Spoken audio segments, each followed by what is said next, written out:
Hello and welcome to this nice recording of this video. I'm here with Eyeclectic.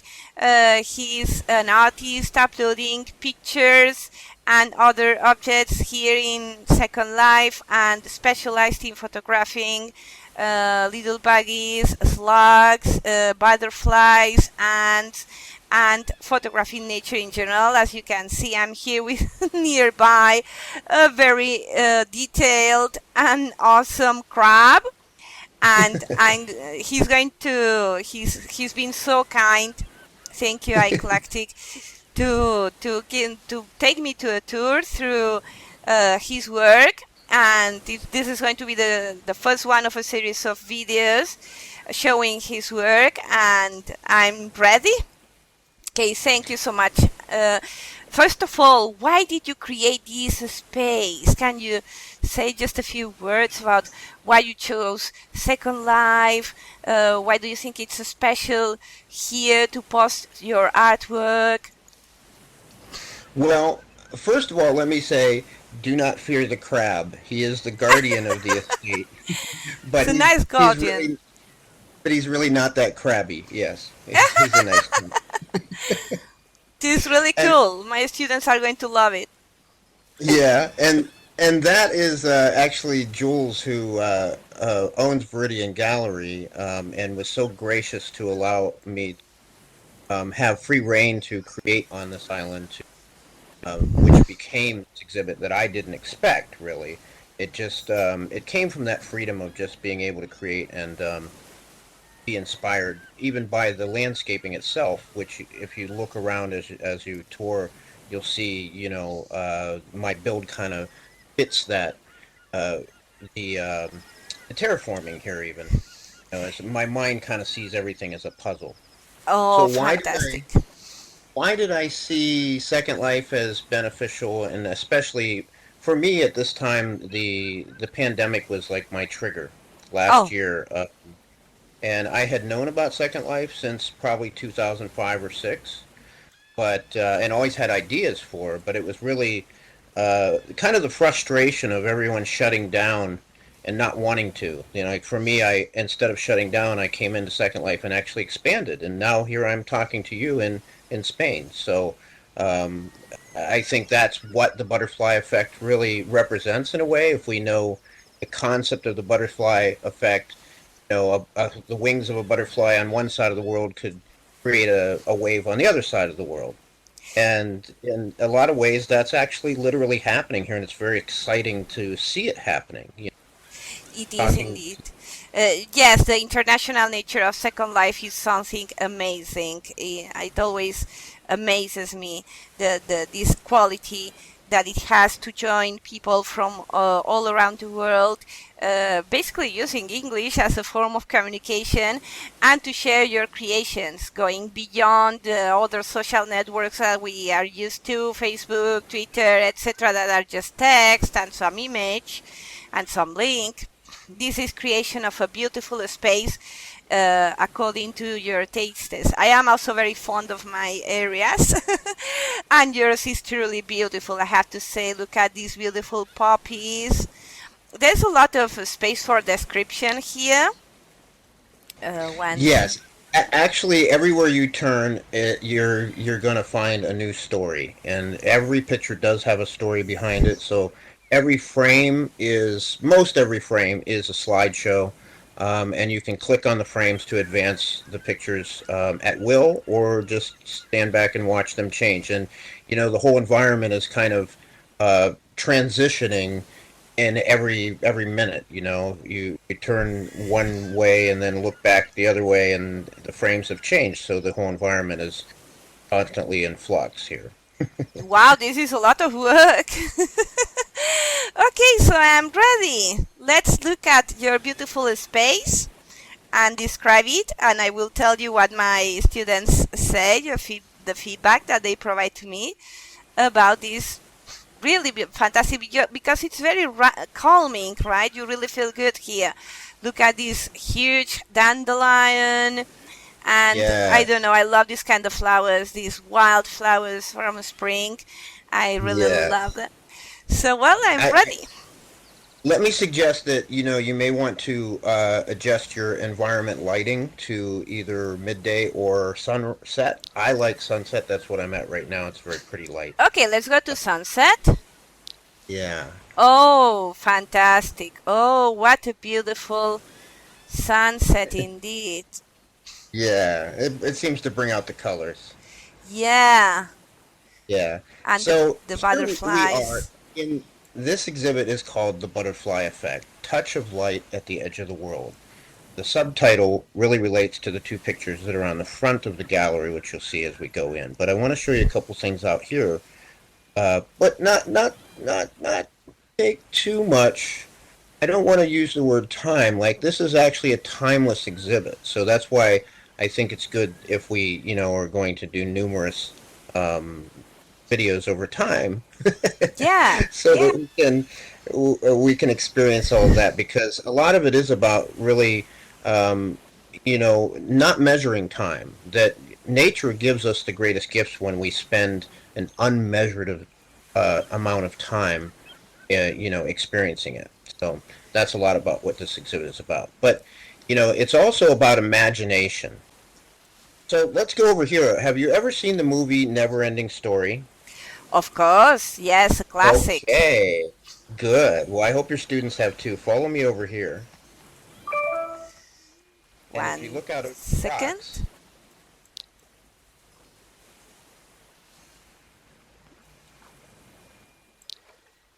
if you look out over the rocks, do you see Falkor the Luck Dragon? Yeah, I see.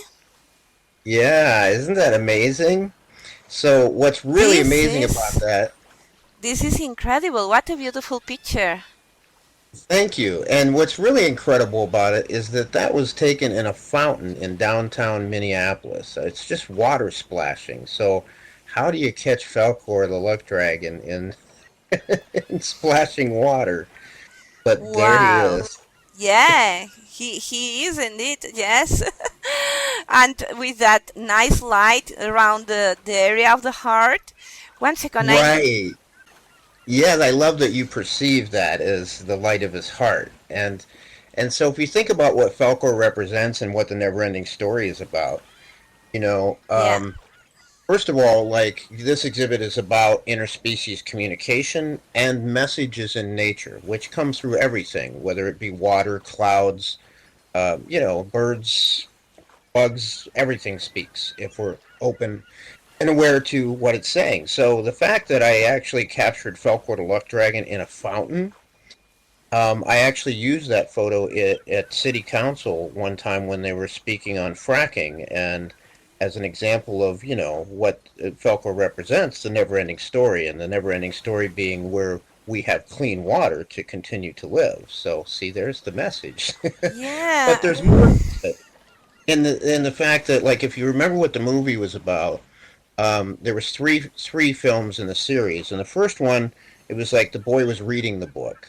He's reading the story. And the second one, the story is writing itself. And then the third one, he realizes he has to write the story to save Fantasia, which is basically crumbling for lack of imagination.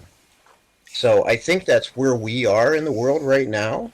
You know, we're kind of at that place where the story is writing itself, and we don't necessarily like the story that we're living. So we have to choose to use our imaginal selves, which is actually what causes a caterpillar to become a butterfly. The Yeah. imaginal cells to transform the reality. So as I say that, what's really amazing is there's kind of a magic that happens in this spot. If you walk out over these rocks, follow me out, Yes. you see that you end up, like, if you pan your camera around, you'll see you're standing on Falkor the Luck Dragon. You're kind of in midair here. Let's see. It's quite magical. Some people I've brought here say they get chills when they. Wow, this looks beautiful. I'm right over the spot, the white spot, the light spot of the heart. Beautiful. Uh huh. Yes. You are. You're standing right on the heart. Yes, that's fitting. That's very nice. Extremely beautiful work. Because I see that you have created this invisible platform to be able to take this picture.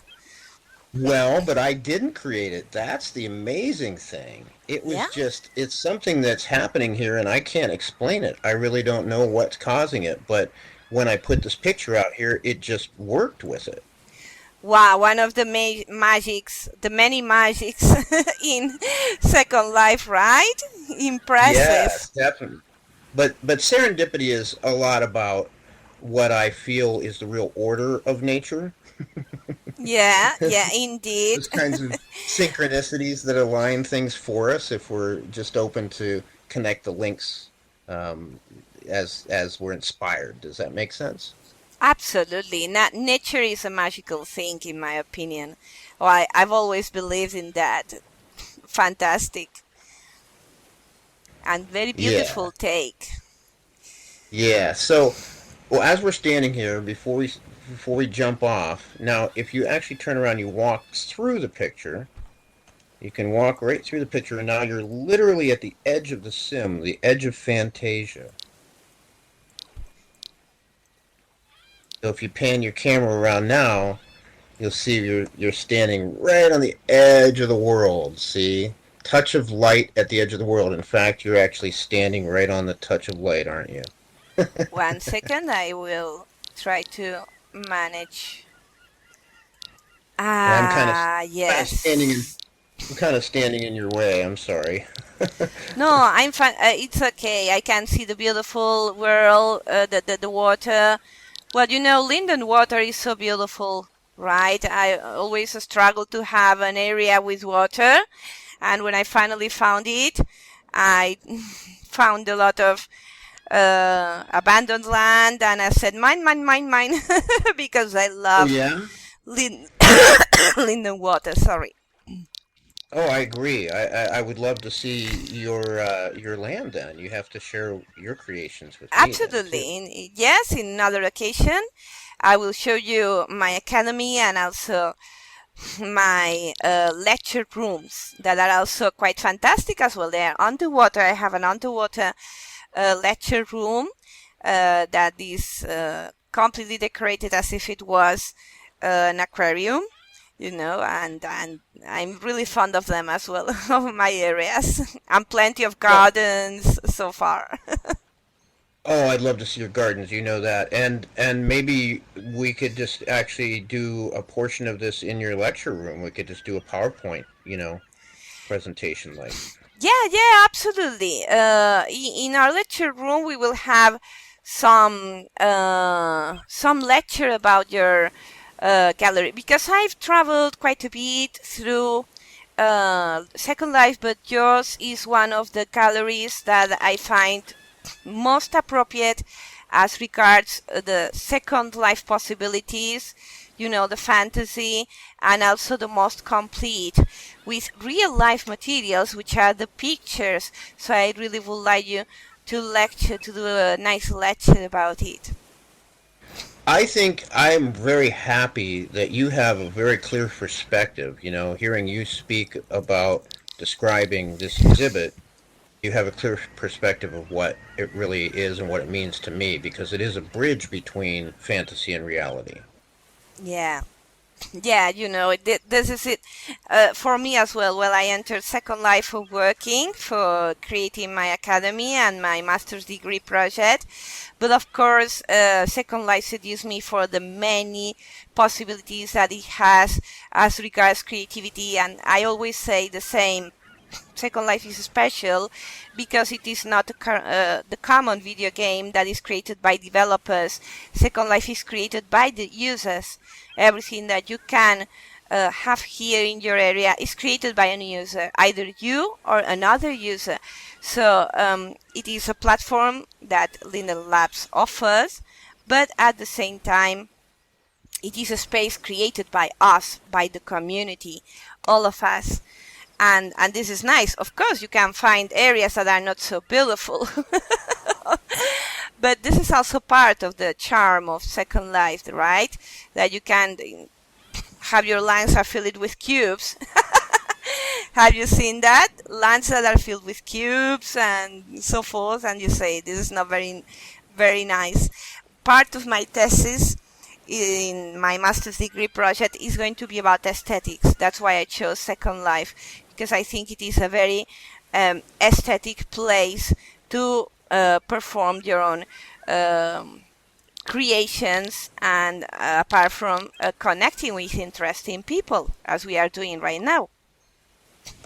Well, you're speaking my language, definitely. It's one of the reasons that I came into Second Life because I felt it is a powerful platform to build a story that can affect reality. I think that fantasy and reality, reflect each other, regardless of whether we're conscious of that or not. Being conscious of it, then we have more ability to just really affect reality rather than just be affected by it. Does that make sense? It absolutely makes sense. Absolutely. And it is always so glad to see other creators that think uh, like I do, like many other people that I have met here, many other residents do as well. They enjoy building so much and expressing their artworks, and it is a beautiful space that everybody should know about. Yeah. Okay, So now that we're talking about Felcor, I want to just share the picture right next door with you, and then we're going to go inside because we've got okay, a let's lot. go. And Is that so a this giant picture, peach? yes, it is a giant peach. In fact, that giant peach is the very first thing in Second Life to be created by Eyeclectic. If you click on it, Oh, created by fantastic. creator Eclectic, and that's the first thing that I actually put my name on. It's from So Roald Dahl, right? yeah, so there's a big significant story to that because James and the Giant Peach is actually very much my life story. James Oh, befriend James befriended the bugs that helped him achieve his dream of going to New York City, where he landed the Giant Peach on top of the Empire State Building, right? yeah. And I had an exhibit at the Empire State Building, and and here I am befriending the bugs. So there's more to it than that, but since you Wow, asked, amazing. Well, I well, love Roald Dahl. I will yeah. I will now look at the story differently, knowing that it's got such influence, Oh right? yeah, actually, there's a lot more to the story. When I first saw the movie, I gasped like numerous times. I was like slapping my forehead, going, "Oh my gosh!" Because it's just like I've already experienced these things. Yeah. In fact, there's a picture that's in the gallery of a firefly that was part of my exhibit at the Empire State Building. Remember the green things in the Okay, good. We can watch it as well. So Yeah. beautiful. So this A this picture firefly in a Spire State Building is like nature crashing into civilization. That's beautiful to think. That's see, I love your perspectives because there's also another picture in the gallery that was taken in a cloud. And see, now I'm describing these things we're not actually looking at, so we're off track in a way. But I took a picture actually in a cloud on top of the Empire State Building, and the pink, like the lights, the tower lights, made it pink from underneath, and it was kind of like you were standing on top of the giant peach. So, Wow. That's so so nice. there's a whole nother message to that. But let's just talk about this picture since we're here. And this picture is called To Ponder, Yeah. which I think is, a perfect title, right? The man in the picture is obviously pondering something. So to tell you the story, this man actually used to beg for change by my house. And the day this picture was taken, I was going to photograph the sunset at Sippo Lake, which I call Perception Park. And a lot of the pictures here in the Butterfly Effect were taken in that park, including this one. So um, he asked me to give him a ride and to somewhere that was kind of far away. And I said, well, I can't right now. I'm going to see the sunset. The sun doesn't wait. And as I was getting in the car, I thought, well, maybe I should just take him along. So I said, why don't you come with me and we'll go see the sunset and then I'll give you a ride. So here he was sitting on a picnic table having this serene moment that he wouldn't have otherwise had that day, and obviously pondering something. I captured that beautiful picture, that moment. And it could have been any other day. The weather could have been different. There could have been a clear sky. But the clouds, the way they wrap him, is really amazing. Really makes the picture. See the face looking down on him in the cloud Yeah, yeah. It is above his really a head? beautiful picture because it's like a summary of the wisdom that this man has acquired in just a single take, in a single moment. This is my impression, right? He's like thinking of all the wisdom that he's acquired during his harsh life. That's good. That's Well, fantastic. it's also that timeless moment that I was speaking of. You Yeah. know, it's the moment where time isn't really measured. And so, if you look at the cloud right in front of him, facing him, do you see Falkor the Luck Dragon? Yeah. Yeah, right. Yeah, magical. That remarkable, right? Yeah. And so placing him here again, the way Falkor fit over there with this anomaly that causes you to walk up into the water and be standing on Falkor. When I put this picture here, it just completed it to me. It brought it to life with the waves flowing through it and just really. Yeah, it is perfect. I was exactly thinking that how beautifully these waves reflect the waves of time and, as you say, timelessness, because the ocean is timeless. And Mm. it is really, really appropriate and fantastic. You really took Yeah, so advantage of the features of Second Life for your creations. I'm amazed. thank you. I mean, it just kind of happened. I really, I didn't expect this to happen the way that it did. But to tell you the end of the story, the rest of the story, actually, I don't know if it's an end. It's a never-ending story. Yeah. uh, but um, a few days later, I was working on the computer and I heard him outside my window going, "Hey, John!" And I was kind of annoyed at first because I was working on something, and then I thought I shouldn't ignore him. I wanted to give him a copy of that picture anyway. So I went outside, and he says, "What are you doing?" And I said, "Well, I was working on something, but I heard the voice of an angel, and I figured I shouldn't ignore it." And he said to me, "You never know. My name's not John Joseph for nothing." And that was the last time I saw him. True stories. To, Wow. to ponder. Amazing. Yeah, that's amazing. Well, the wisdom that you really get to know from people you meet and the less expected people that you can meet, and this is always so amazing. Really, uh, love it. Really. Yeah, thank you. So outside there is a whole, realm in itself and many things to experience here. You mentioned the dandelions, and so here you can actually fly on a dandelion, make a wish if you want, or you can fly on a butterfly or a Okay, dragonfly. let's experience that. You want to fly the dandelion seed? Can see this beautiful fungi. Okay, come on over here. Yeah. Yeah, and you can even fly. You can fly that butterfly if you want, but we'll fly the dandelion seeds because that's always fun. Okay, So let's if try the butterfly first. I see a Oh, you want to beautiful try the butterfly? dragonfly too. Okay, hold on. Uh let me set that so that you can ride it because I think it's kind of whoops. I didn't mean to get on. Oh, good. And well, it's being recorded. It is great, great. Oh, was it? Wow. And tell me something. Is there one reason in particular why you have added all these creatures so big? Because I wanted you to really have the experience of kind of being in their level, I I think that see. in some ways, it actually was Jules' kind of suggestion. She looked at some of my pictures and like these dandelion pictures and how they kind of, give you that bigger than life feel. And she said, maybe we should make it kind of like that Honey I Shrunk the Kids kind of feel. And I really like that because I think that's one of the things that separates a lot of us from um, experiencing nature that isn't at the same size we are. We Yeah, don't. A lot of us look down in to see what's happening at the ant's level.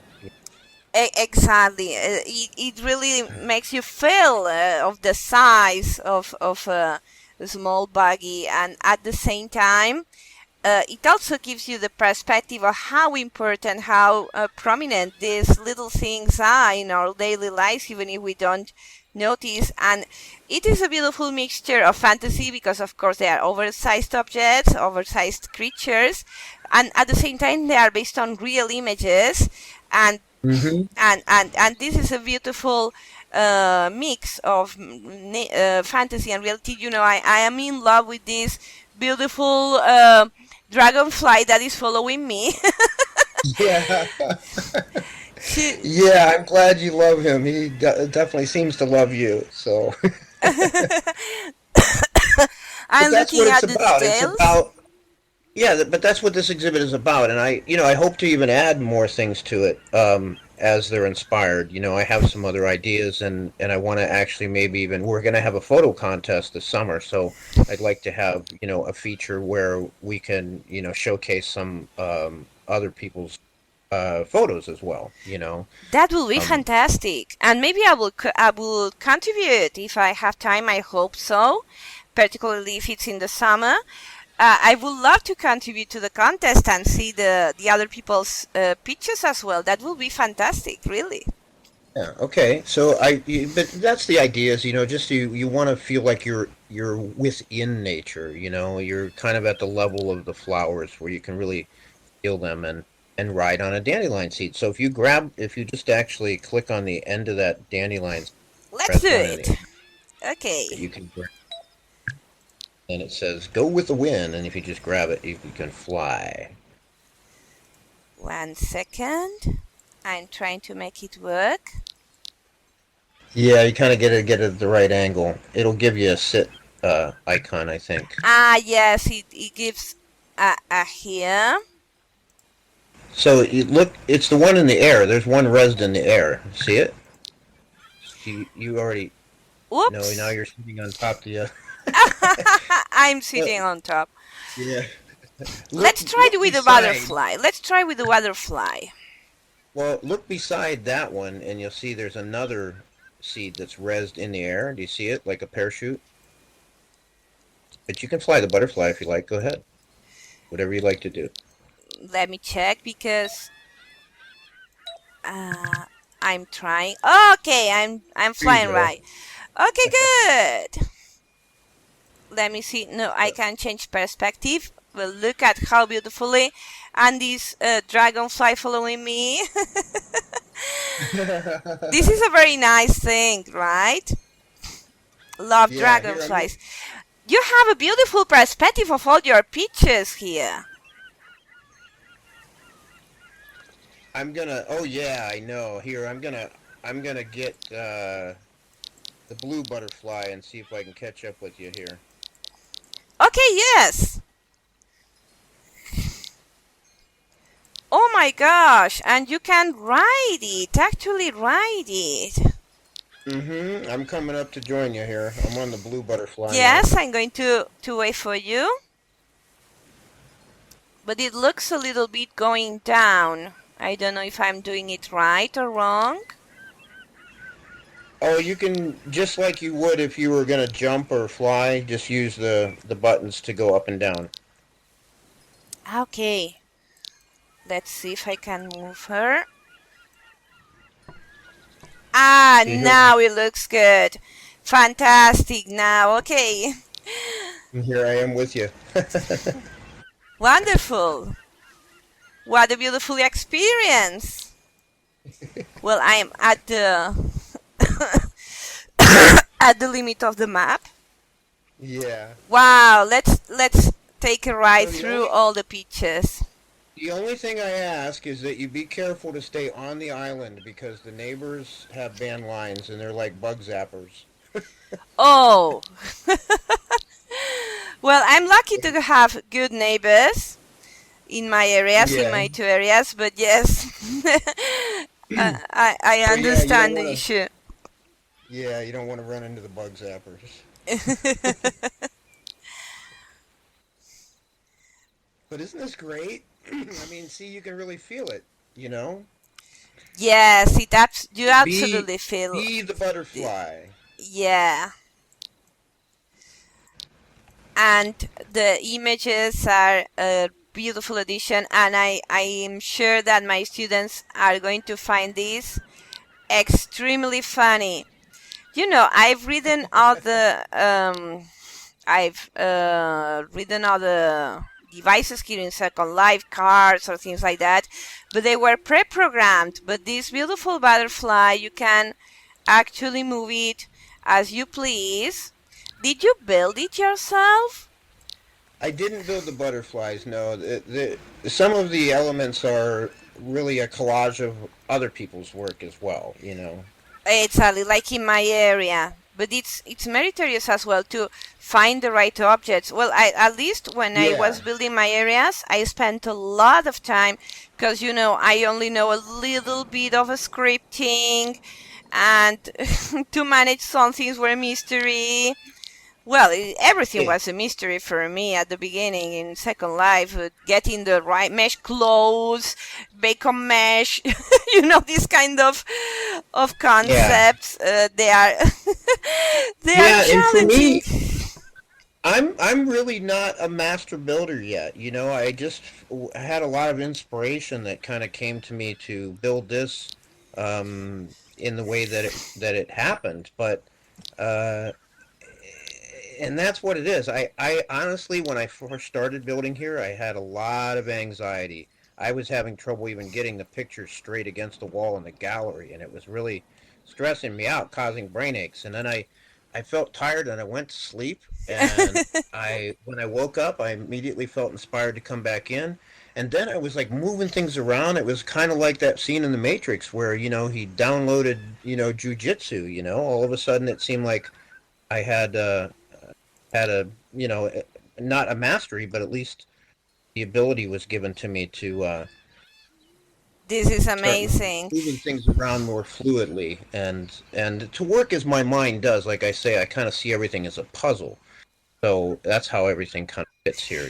Yeah, sometimes you need a little bit of rest, and then the inspiration comes, or you have a bit better, clear idea, or the inspiration come indeed. What do you think if we stop here and we So take a look at this?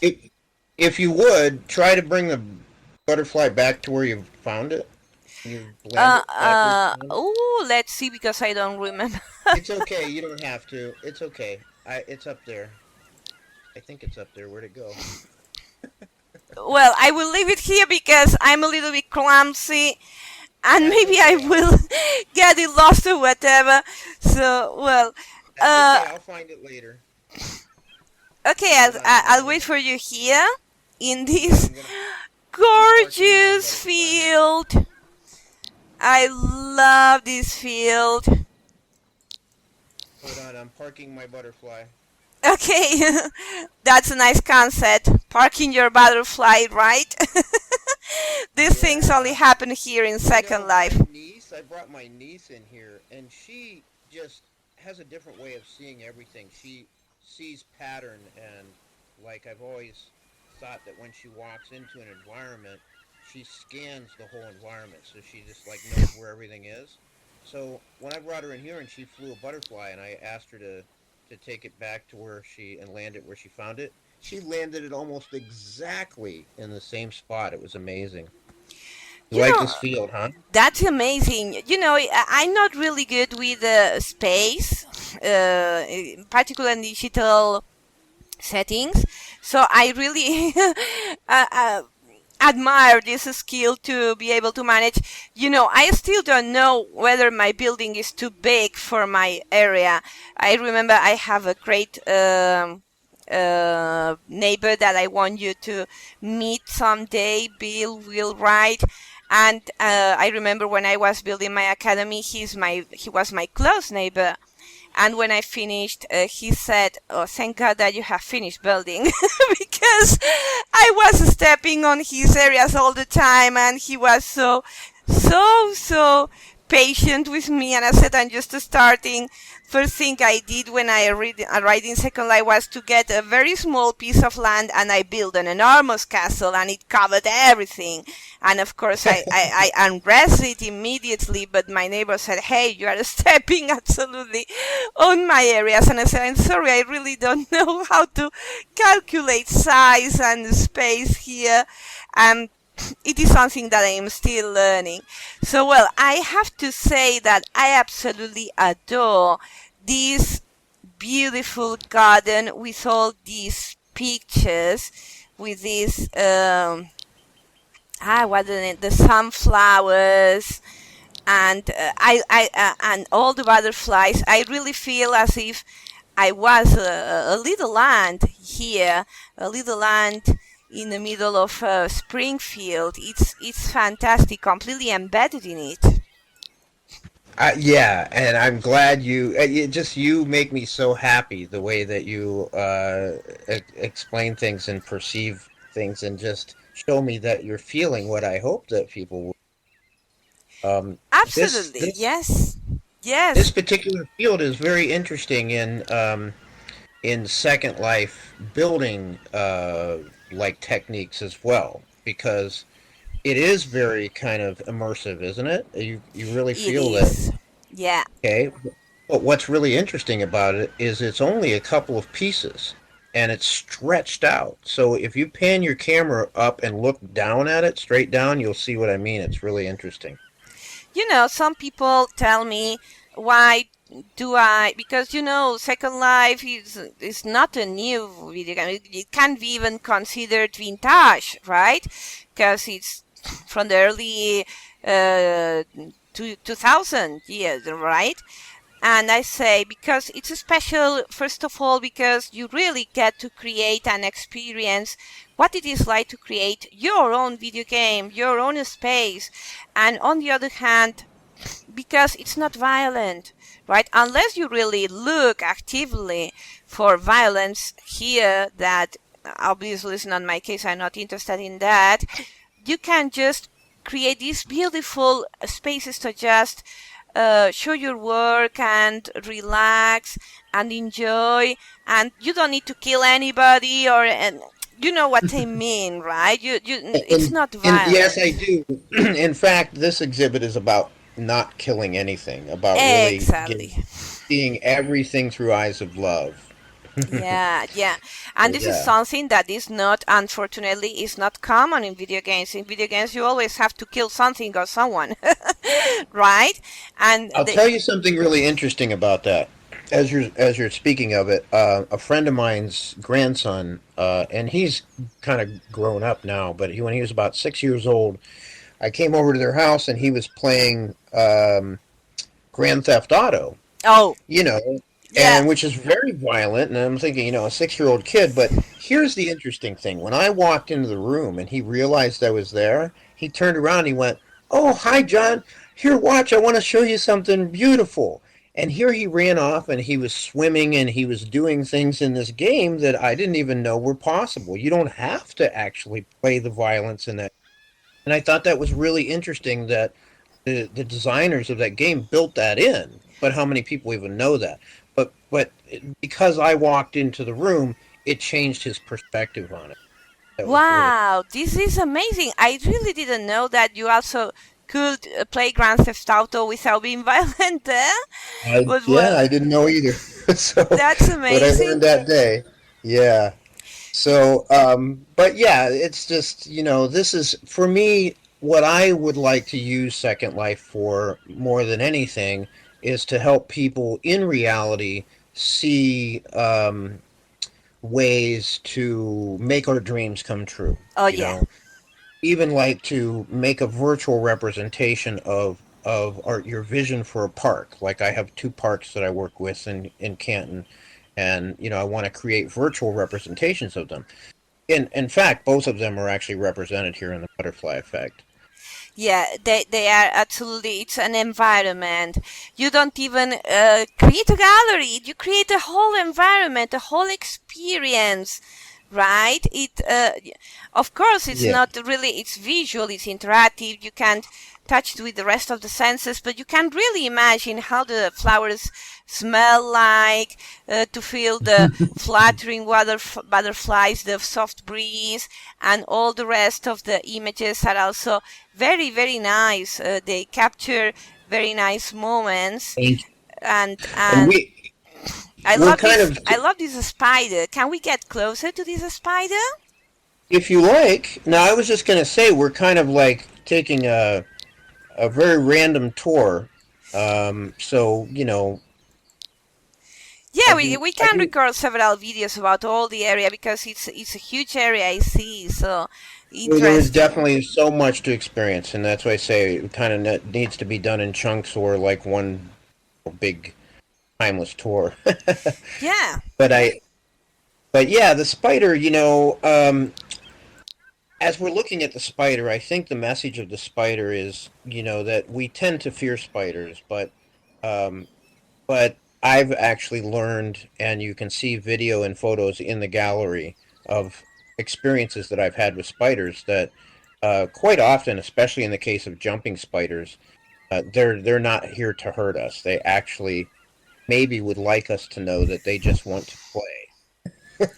That's nice. Well, the only bugs that I really don't like, first of all, the scorpions, of course, because because But the other insects that I can't handle, the only other insects, because I'm okay with spiders, I'm okay with worms, with slugs, are cockroaches. I really can't. Whenever I Yeah, see a cockroach, I get into a panic attack. Oh my god, it's going to fly to my face. you know? And it's the only insect that I can't find fascinating. I don't know, it's like a primal instinct to right. Oh, reject yeah, yeah. cockroaches. It is. It's programming, and it's something that I had to consciously rewrite in myself. I mean, you're right, and a lot of killing is done from that impulse. You know. Yeah. Um, so yeah, I've just had to learn to um, just to think first. You know what I mean? In a lot of situations, and see what what's really happening. Like if you watch the video of Yo-Yo the Spider, and I'll give you the playlist so you can check it out. Oh But yes. I spent over an hour with this spider. Actually, he spent over an hour with me, and I don't know how long he would have spent with me because I had to go and I left him. I put him on a tree, but he still jumped back to me from the tree. It was this awkward, like saying goodbye to a friend you might not see again, and it's remarkable. But I wouldn't have known that had I just brushed him off or especially killed him.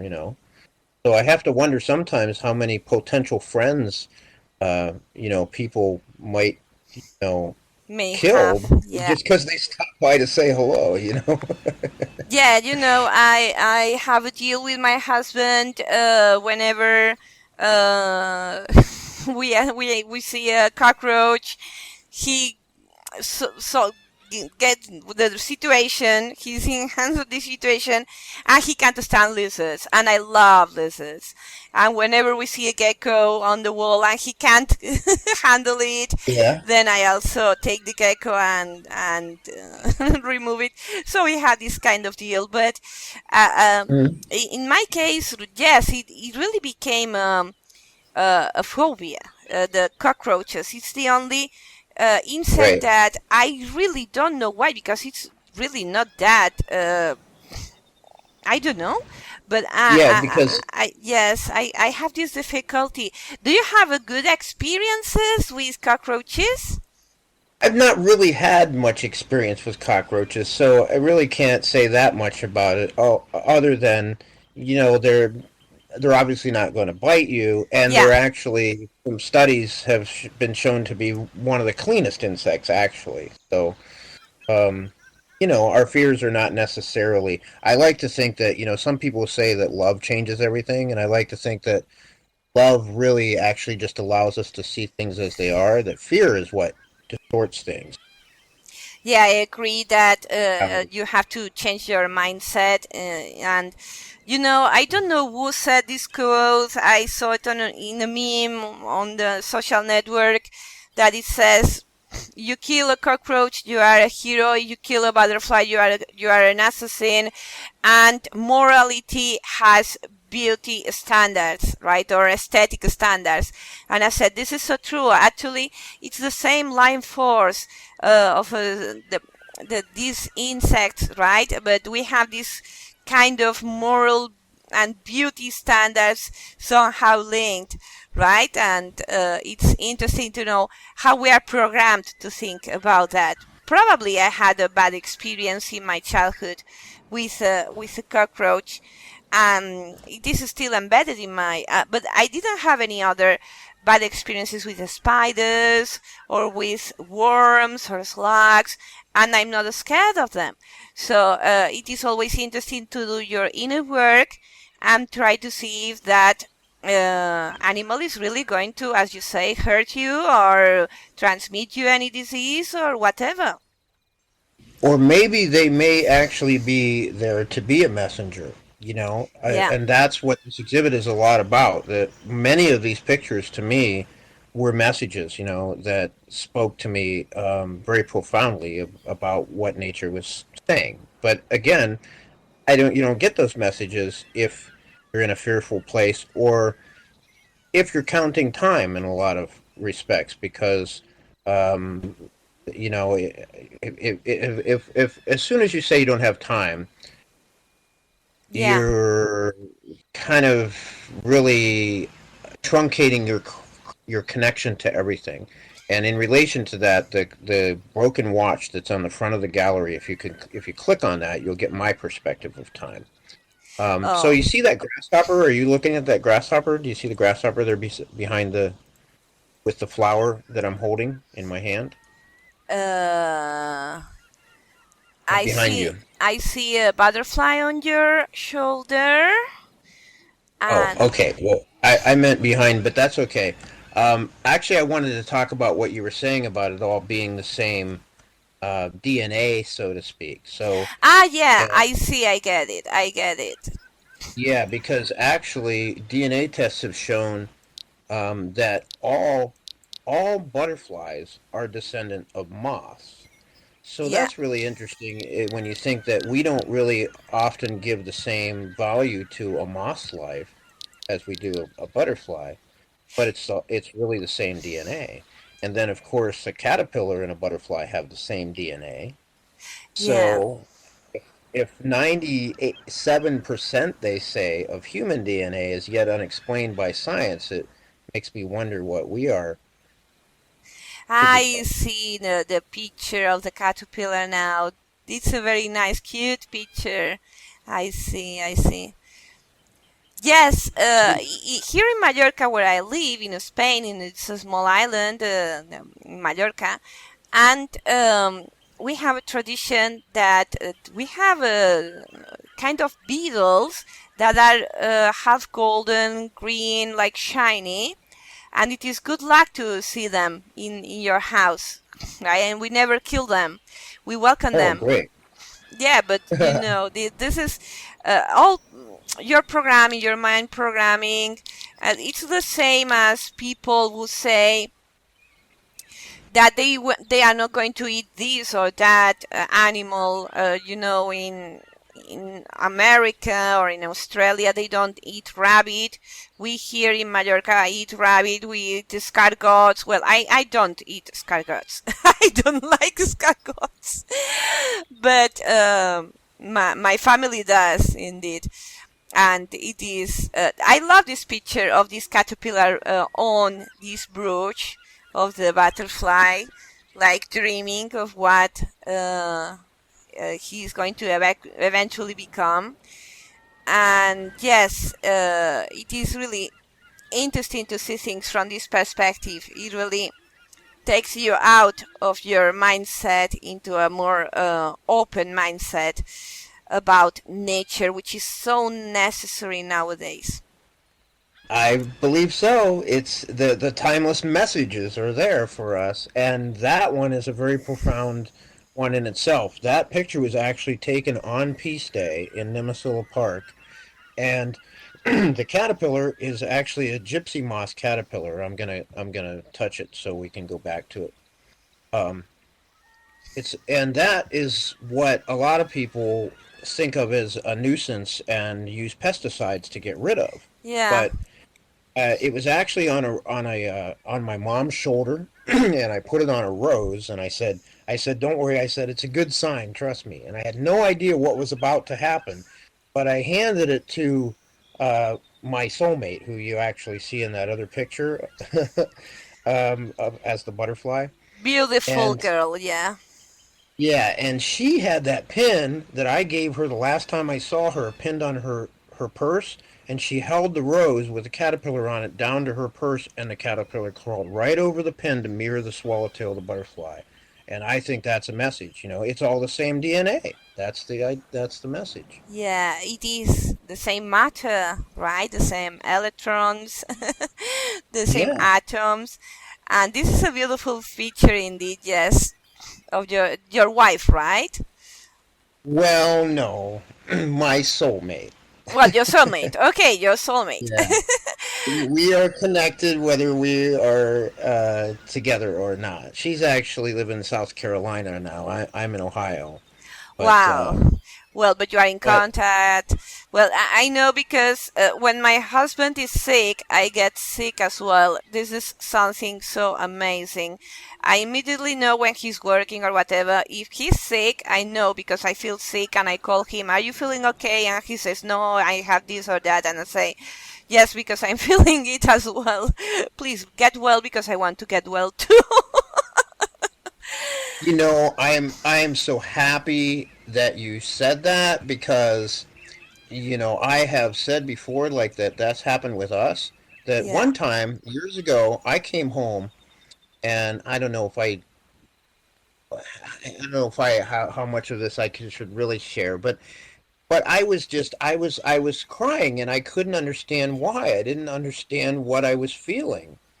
And then when I finally got up and went and checked email, here I had an email from her that explained why I was feeling it was something she was feeling. Yeah. So I understand that, and I've actually asked to not forget that, to be aware that when I of those feelings, so that I knew how to there for her.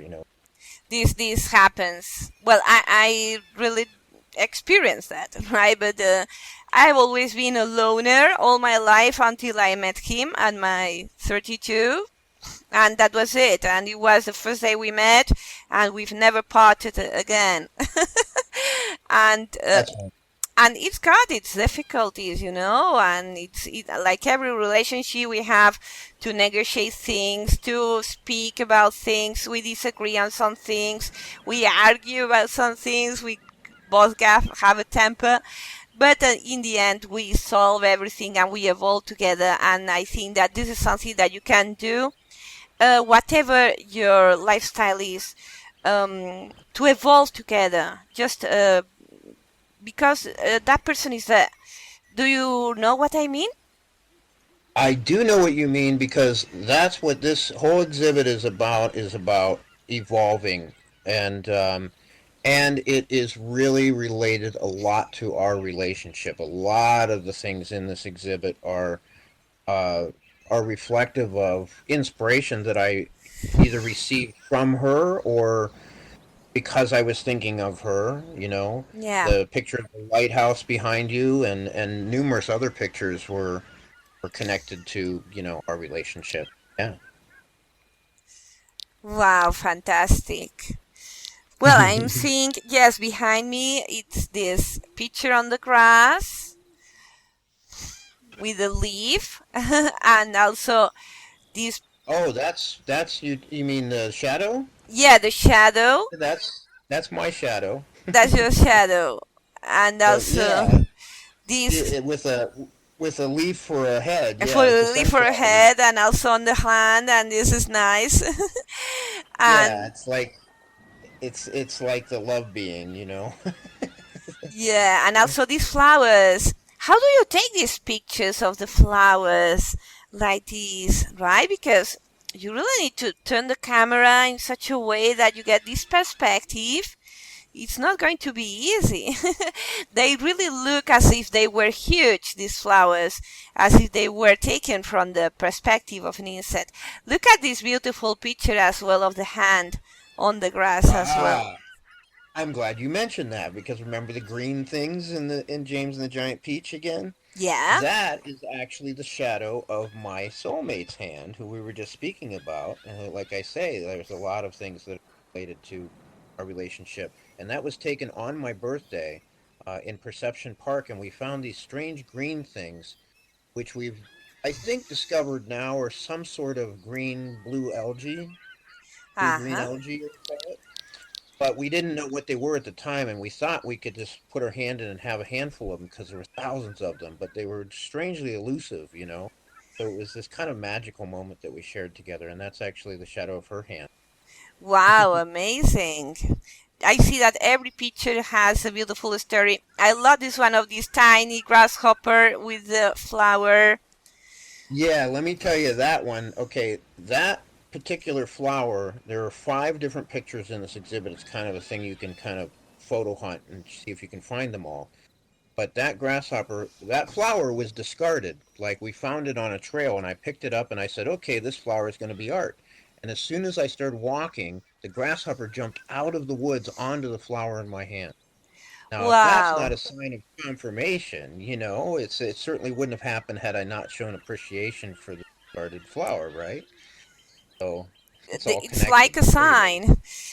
Yeah. It's a gallery of small insects, animals, flowers, etc. But that also it is a gallery about important moments, and I think that this is Hmm. what it makes it so special, right? Because I bet you cherish all these memories whenever you see these pictures, whenever you share these pictures, because every picture has a special story in it, and I really love that. I think that photography should be about it. It's not about, the commercial value of photography, photoshopping, or etc. No, no, it's about capturing moments.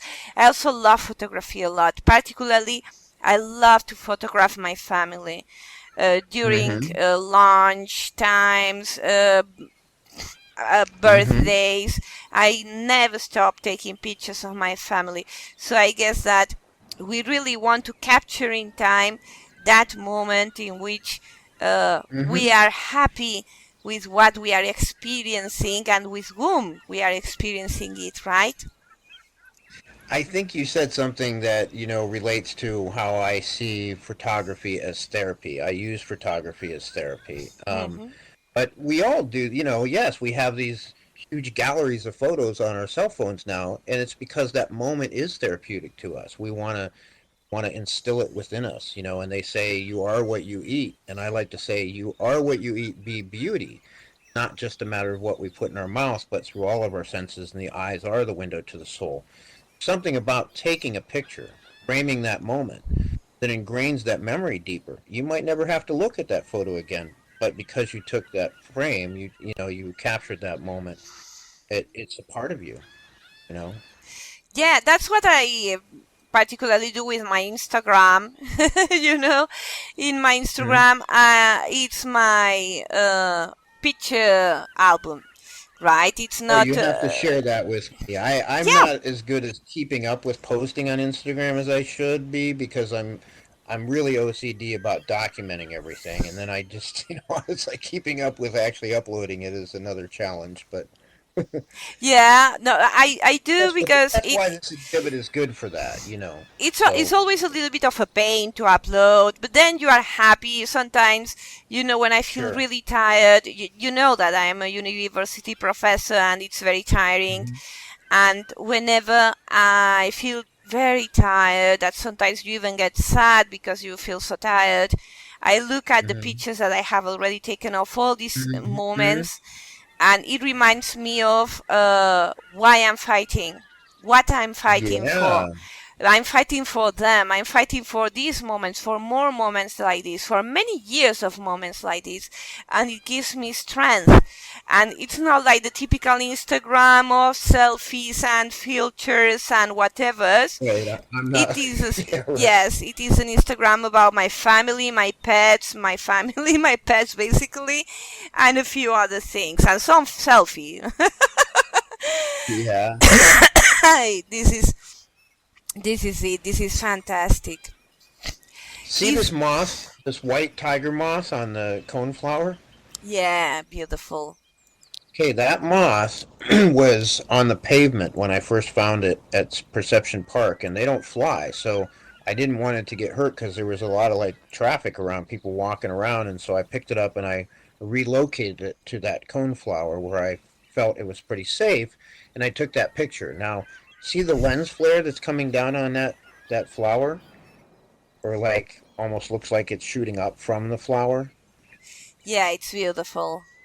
It is beautiful, and to me, that's not a coincidence. It's kind of a blessing of what I call that picture blessing of dominion. Because Wow. dominion means one of the definitions of dominion is an order of angels, and some people I think take that arrogantly, like that we're given dominion over the planet. I could stomp on that moth or that spider if I want, but I think we're really meant to be stewards of care for all creation. And because I showed appreciation for that moth, I got that beautiful picture out of it with that blessing of light.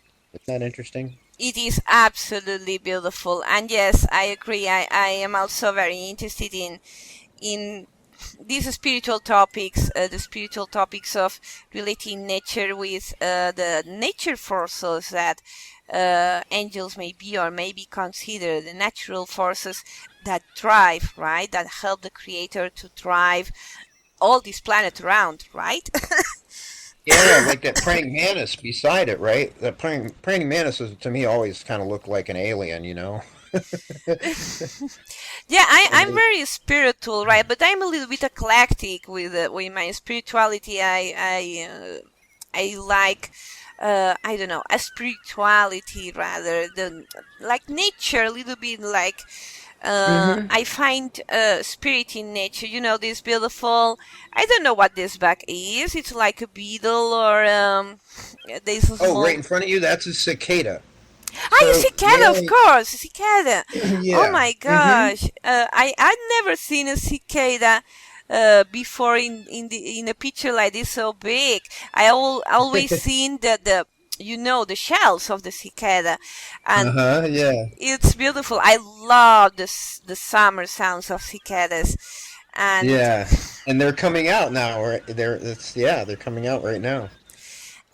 when you think about uh, the amazing biology that we enjoy in this planet, the different ecosystems, the climates, and the kind of animals and plants that live in these different ecosystems.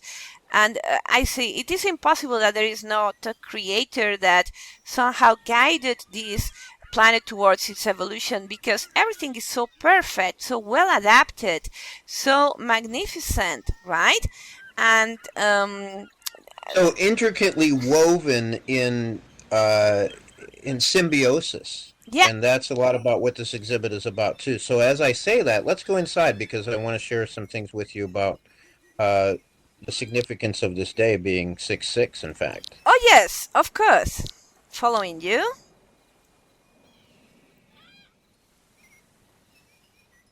So we'll stop at the front here and just look at the two pictures that are on the front of the gallery because they were actually taken on the same day, which was 11/11/2010. So this exhibit actually opened on the 10th anniversary of the day those two pictures called Touch of Light and Edge of the World were taken. See the ant on my finger? Looks like Uh-huh. he's just enjoying the view at the edge of the world. Beautiful. Yes, it's a beautiful picture. Indeed. So delicate as well. And And yes, then on the other side is I see the clock you were mentioning about. Okay. yeah. Yeah. Yeah, so that picture over there is called Touch of Light, my right hand, and then yeah, if you click on the watch, you'll get my perception of time, which I can tell you is something that I asked One time I asked, "What is time?" And I had to wonder if anyone had ever asked that because I heard the answer very clearly and I wrote it down, and it's what you'll find in the note card when you click on that. And it's this: time is truth, truth is love, love is God, God is light, light is life, life is time. It's an all-inclusive loop. And you Wow. don't. It's a beautiful way to see it. It's a beautiful way to interpret it. And it's true. It's true. Well, you Yeah, it's like see, you can't really argue with that equation, you know? I always seen time as a social construct. I think that there is only evolution, right? We evolve and we have designed this manner of managing time so that we can meet at a definite schedule and so forth. But I consider time as a form of continuous evolution, a beautiful life force, right? Well, And I like how you said that because for me, my definition of perfection is constant progression. There's not an end to that.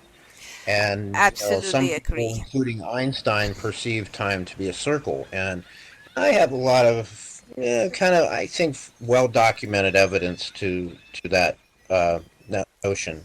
So today, being 6/6, June 6th, there's a scripture, Proverbs 6:6, which says, "Go to the ant, thou sluggard, consider her ways and be wise." Yeah. So you see my aunt greeting us as we head into the gallery here now. Let's go. And this quote that we're going to walk over as we walk in the door by Patanjali, he was an ancient Indian philosopher. And I used to be kind of a little bit freaked out myself by the encounters that I would have with nature that wasn't afraid of me, that seemed attracted to me like that dragonfly is to you. And when I read this quote, it made sense to me. If you become steadfast in your abstention of thoughts of harm directed toward others, all living creatures will cease to feel presence, meaning see you as an. So I think, Wow. It's a beautiful quote. Love it. yeah. And So, I think that is pretty much the definition of what this exhibit is about, and having that relationship that trans. yeah. Yeah, it's So, I'm looking at all the pictures inside so and this picture here, that's actually my eye, and those are my yeah. glasses that I wear every day, and they really do enhance environments. Even when I walk into a store or something, and the clerk at the checkout says, "Oh, I love your glasses," and then connections are made. This is a very Um, beautiful picture. Yeah. First of all, because you have this little Spidey here. mhm. And also, I love the quote, "Friends, I have to ask you, surrounded by the beauty of this place, why do you make it so hard for all the things you want to come your way? Well, I don't think you see your destiny, and it makes me sad. Won't you let me take you down to earth?" This is Jeremiah? It's an artist named Jem. You can look the Ah, song up. okay. I can send you a link to it if you like. But yeah, I actually heard that song on the way back from South Dakota after photographing a friend's wedding, and there was some significant messages that I was given in South Dakota too. Um, but it seemed really significant, and then to have captured that photo with the spider kind of portraying the teardrop I Yeah, sat on, you know. it's so Uh, perfect. Wow, you have a yeah. collection of perfect moments with all these little buggies. This must take a lot of time, right? To get the perfect. I can't even photograph my dog properly. She's always moving, right? And these are Well, so perfect. it's timelessness. Remember, look over here. This first frame, if we look, these are all pictures of creatures that have happened to cross my timeless watch. See that? There's Wow, a beautiful. cricket. Kind of maybe looks like a little bit like a cockroach, huh? It's a That one. cricket. It's nice. I Yeah. don't dislike cockroaches in pictures. I like them in pictures. I just don't like them in my living room. Yeah. See You that know, cricket there? I I see. call that picture Jiminy, what time is it? It's time to change the world, of course. Fantastic, beautiful. I think that what affects me most about the cockroaches is how unpredictable they are. Right? They can fly, they can run, they can whatever. So it's got to do something with that, with the unpredictable, like Yeah, uncontrollable. I'm a very controlling girl, yeah. I'm a It's funny professor. to hear that your perspective. It made me think of that movie Tremors. You ever see those movies? I haven't seen this one. I will watch it. Well, it's kind of a thriller, but it's a comical thriller, and it's about these big creatures that live underground. But like you say, that cockroaches are unpredictable and they can fly. It's like they get through the first movie and they think they've conquered these things, but no, they evolve, and now the next movie they can fly, and it's Yeah, this is so curious. We even have a saying here in Spain and also in Latin America that it says everybody's brave until the cockroaches fly. So yes, it's no problem if it stays on the floor or whatever or runs on the wall, but when it starts to fly, it's like, oh my gosh, don't get near my face. This kind of thing. yeah. Now you see that bracelet I'm wearing in that picture? Beautiful.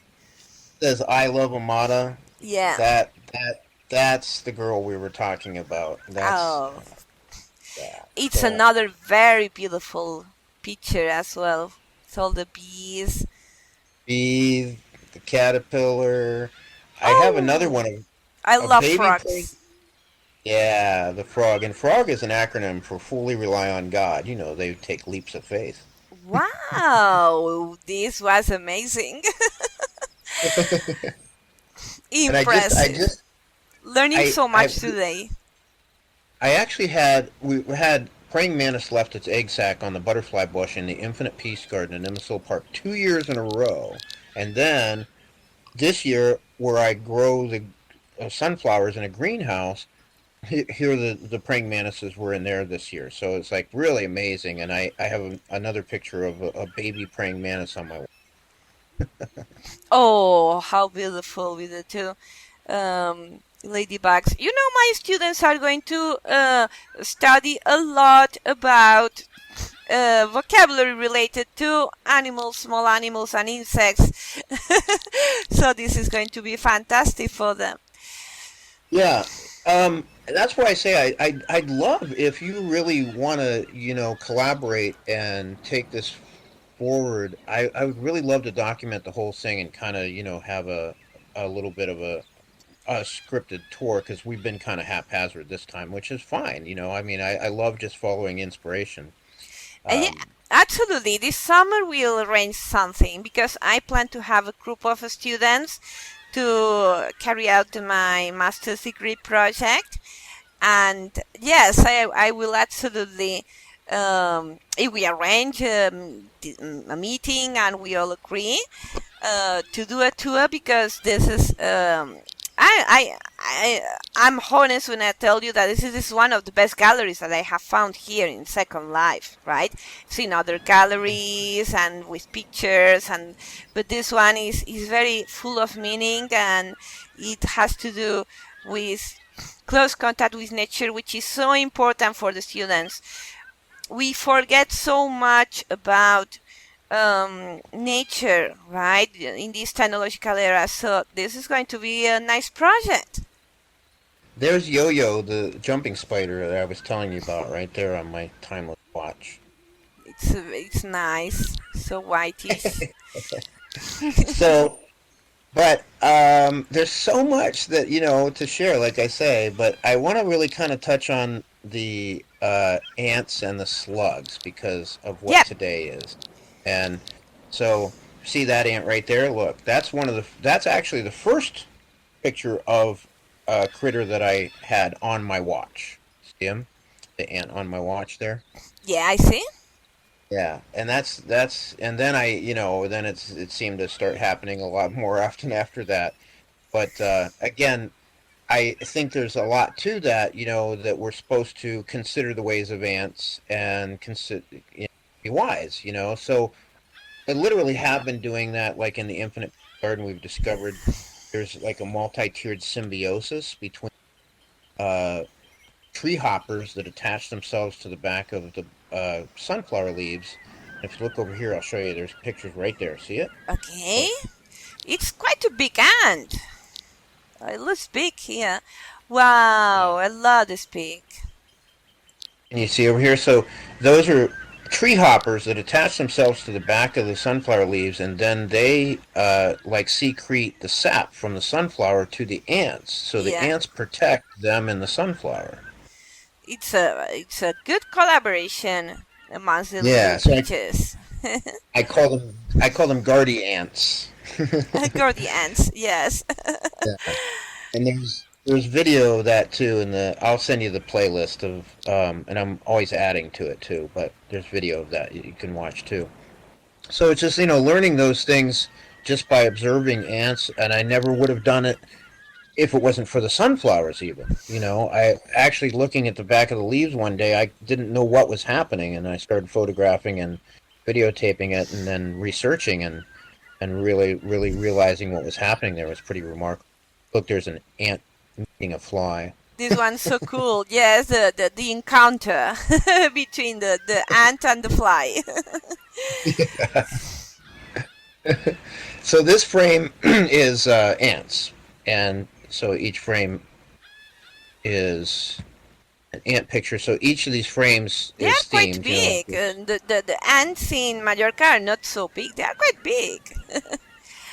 Look at Yeah, this those are one. some pretty big black ants. Yeah, I mean they look bigger in here, I think, even of course, um, but yeah, those are the guardy ants, The gaudy ants. what I call them. Yeah. Um, I don't know. I'm clicking on it, but it's not changing the Look at frame, this and I one. don't. Little fellow saying hello. Not sure In why it's not changing though when I'm clicking on it. There it goes. Okay, so now look at this picture. This is amazing. I have to try to tell you the story real fast. This was taken under a tree, and I was reading that book, and I was sitting under this tree, which I actually call the Tree of Life. It was wow. interesting. There's a whole story behind it. But there was an ant that kept biting me. Now, I have a relationship with ants, and I mean, I can get deep with that, where I used to have ants in my house, and I refused to kill them. And it kept getting worse for a while until one day I just kind of said, God, can you talk to the ants or something? Because this is just getting outrageous. I don't want to kill them, but, I don't know what to do. And Yeah. then a few days after that, it wasn't long after that, I realized there were no more ants in my house. And they don't come in. They crawl up the wall outside, but they don't come in. So, Amazing. right. So this day, this ant was biting me, and I'm going, "Why are you biting me?" And it was relentless. It kept biting me, and I finally stood up and I looked back, and there were little shards of glass around the tree where I was sitting, and I thought, crazy thought, was that what he was trying to show me? So I was picking up the shards of glass. I had a handful of glass, and I had to put it somewhere. And I looked around the back of the tree, and there was that Capri Sun container in the picture, and I'm going to try to around and get back to that picture. Um, and so I filled the Capri Sun container with the glass, and then an ant came back. Now, I don't know if it was the same ant, but of course they're all connected. This ant was not biting me. He was doing what I could only, call celebrating. He was, running around through my fingers, just seeming like he was happy. And so, Wow. I had to wonder, as crazy as it may sound, did I get the message? So Yeah. years later, I'm looking through those photos, and I actually see the timestamp on that particular picture, and it was June 6th, 6-6, Proverbs 6-6, I saying, see. yeah, is that amazing? It is. Well, we are all connected. I really believe in serendipities of this kind. So like I say, I found it really interesting that you wanted to do this today, because today is June 6th, the day that picture, not that picture, but the picture I was telling you about was taken. Yeah, and it was the perfect day after so many days trying to to arrange a meeting. Today was the day. So yes, it is all as well. Oh, that's so nice. It is always the message. So I don't know why it's not changing what I want it to, but now come over here to the other side. I want to show you the slugs Yes. because I feel this is related, and I'll tell you how in a minute. So this frame is all pictures of slugs, and these leopard slugs actually used to hang around on my grandmother's front steps at night. And when I first met them, I was just relocating them so they didn't get stepped on. I was like, "Hey, you guys, stay off the steps," you know. And as crazy as it sounds, it seemed they learned this over time, and they would stay less on the side walls. One night, I came up, and a cicada caught my attention. Actually, it was laying on the steps, and I thought it was dead. And when I touched it, it jumped to life, and it startled me. And then it made me aware of the slugs on the wall. Because if it wasn't for the cicada, I would have ran up the steps and not noticed. So I felt like they were working together as a team, you know? Yeah. Because then I saw the slugs and it looked like they were communicating. And I was like, what's going on over there? And as I was photographing them, it looked like they were forming symbols. See that? Yeah. Isn't that interesting? Impressive, and they are some big slugs. They are Yeah, big. Yes, yeah, they they are. look as if they are recreating some scripture of sorts. Yes, it's Something, right? curious. Yeah. And I think it may be part of their breeding, like, dance, maybe, because I did actually photograph a whole breeding sequence. Really Yes, remarkable. they were wooing each other, saying how are you Yeah. and so forth. But I feel like they wanted me to see that. Like, Yeah. the cicada caught my attention, like I say. That one, it looks like the golden ratio, which is in everything in nature. They have very beautiful colors. The slugs here are just gray. These have these very nice spots. They are beautiful. Well, all the animals photographed here look so beautiful, really. So I got to know them over about 3 years' time, and actually then was teaching their kids to stay off the steps. Like, okay, you guys, stay off the steps. But remarkably, actually getting to know them and petting them. Then as I would show up, I started calling them, sluggard, like, hi, sluggard, in relation to that scripture, actually says, go to the ant, thou sluggard, consider her ways and be wise. And after getting to know these slugs, had to wonder if, when we read that, sometimes we might perceive it as if it's talking to someone that's slow to get it, calling them a sluggard.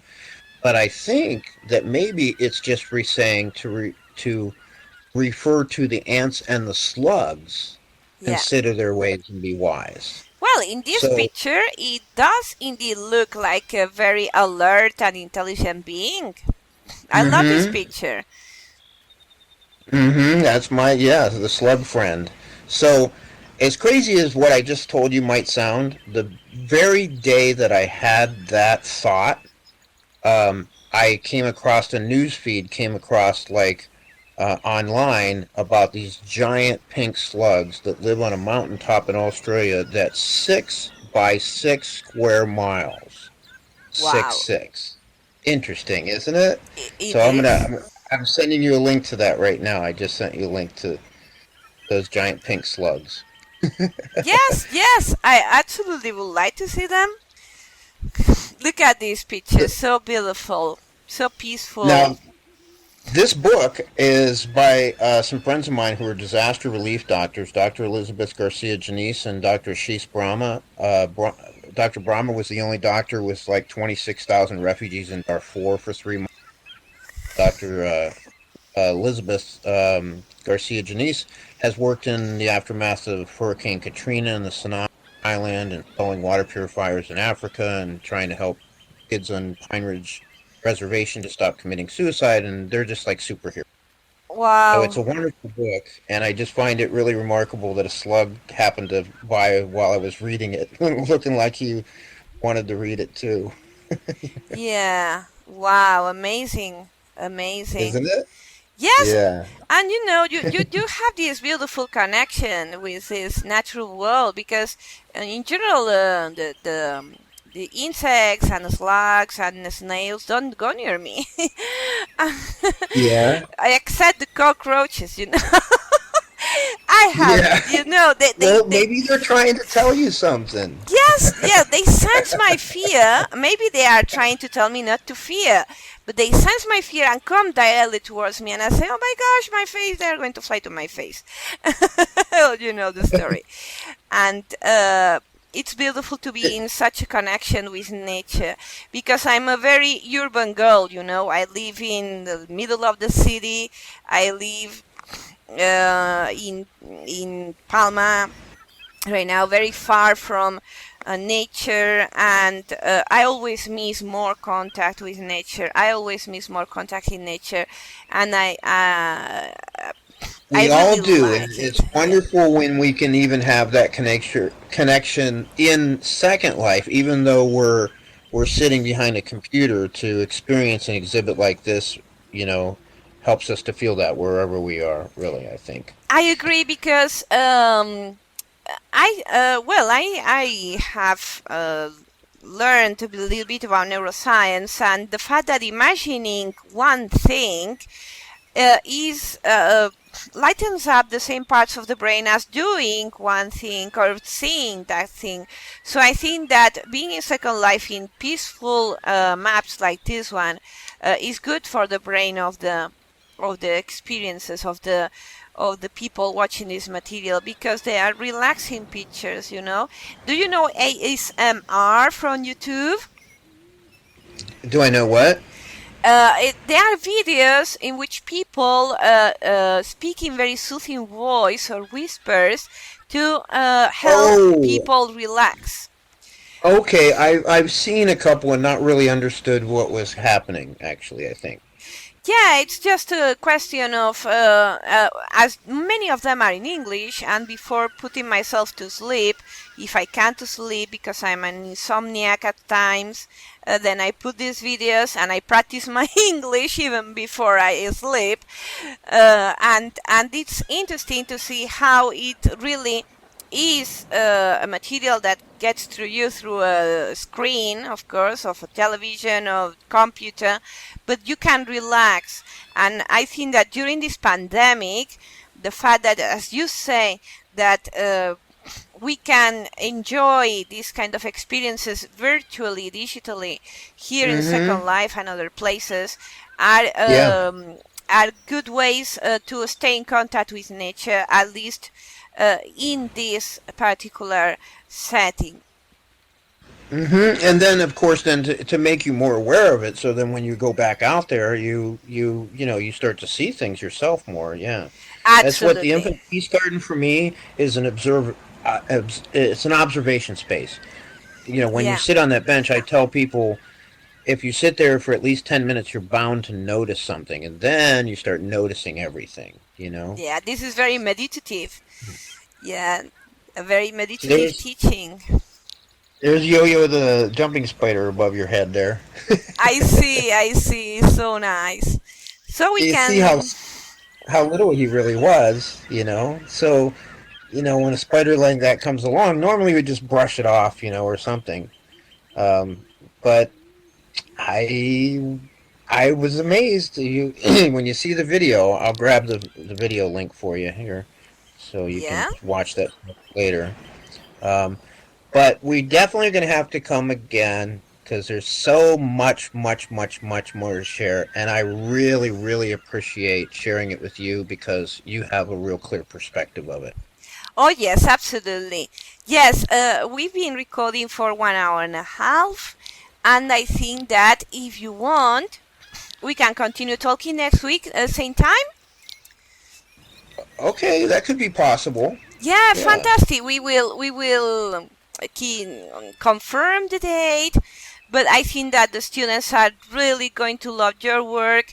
I'm going to develop some activities related to the life of and the biological cycles of some of these insects portrayed, and I think that they are going to really enjoy learning this way through this material. I'm going to be the cool teacher for sure. So I'm really grateful. Thank you so much. And it's beautiful what you share here with others here in Second Life. And throughout this week, I will show you as well my areas. Okay, my lecture Yeah, I'd love areas. that. But Absolutely. I'm sending you a link right now. How a caterpillar becomes a butterfly. I think it'd be good in relation to this to share with your students because it talks about how imaginal cells, cause that transformation and how the first imaginal cell that forms, in the cocoon may be seen by the immune system as an invader and fought off, but it's the collection as the imaginal cells continue to form and collect, then the transformation. So, well, yes, it's same it's same it's beautiful. way. In the same way, you need more than one imaginer to make reality. You know what I mean? Yeah, yeah. You Well, have the to come together to metamorphosis transform process reality. is amazing. You know, the fact that the metamorphosis goes from such one state to another is the uh, best example of what a living being can do, altering its own body.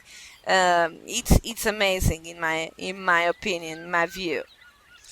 Okay, Yeah. thank you So for the link. I'm sending you one more link. It's the playlist for the videos that are in this gallery. Fantastic. I will take a look at them today. Tomorrow. Tonight it's time to go to sleep already. You still have the Okay. rest of Sunday to enjoy. Sunday is over for me already, but it was a nice Sunday. And I will also send you the link to my Instagram so you can see as well. Uh, Yes, please. my Yeah. my Okay. my family and my beautiful husband and my beautiful family who I adore. So thank you very much for Thank this you very much. beautiful.